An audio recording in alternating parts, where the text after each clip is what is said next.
tout le monde veut être fonctionnaire, tout le monde veut être dans les bureaux, mais personne ne veut aller travailler la terre. Or, c'est la terre qui permet à un État ou en tout cas d'acquérir cette autosuffisance-là. Exact. Et je pense que je veux dire quelque chose qui n'est pas populaire actuellement. Je pense que c'est une bonne chose que l'administration de Trump veuille suspendre l'USAID pour responsabiliser aussi nos dirigeants africains. Vous ne pouvez pas parler de souveraineté, d'indépendance lorsque vous tendez la main quotidiennement pour les aides internationales. Au risque de choquer, et ce n'est vraiment pas mon but en tant que chercheur, je ne fais que dire ce qui est, c'est que on a habitué justement pendant toutes ces années l'Afrique à aller demander.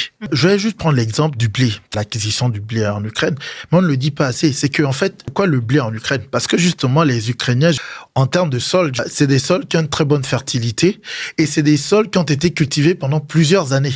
Donc, c'est-à-dire que ce blé-là, il n'est pas arrivé au hasard. Ça résulte en fait du travail acharné de milliers d'Ukrainiens, justement. Donc, on devrait au contraire s'inspirer de ces exemples-là, nous aussi, pour mieux connaître nos sols et aussi mettre en place des véritables programmes justement de production agricole, que ce soit dans la filière blé, la filière arachide, la filière manioc et d'autres productions agricoles.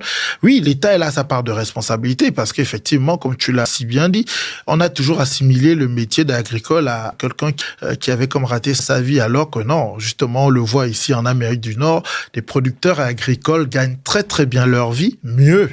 Ils contribuent même au financement de la recherche en collaborant avec des chercheurs dans pas mal de projets et de programmes de recherche. Ils partagent leurs expériences accumulées pendant des années, donc ce qui contribue à avoir une meilleure connaissance de nos sols, mais aussi à augmenter justement la production et les rendements agricoles, surtout dans le contexte actuel de changement climatique.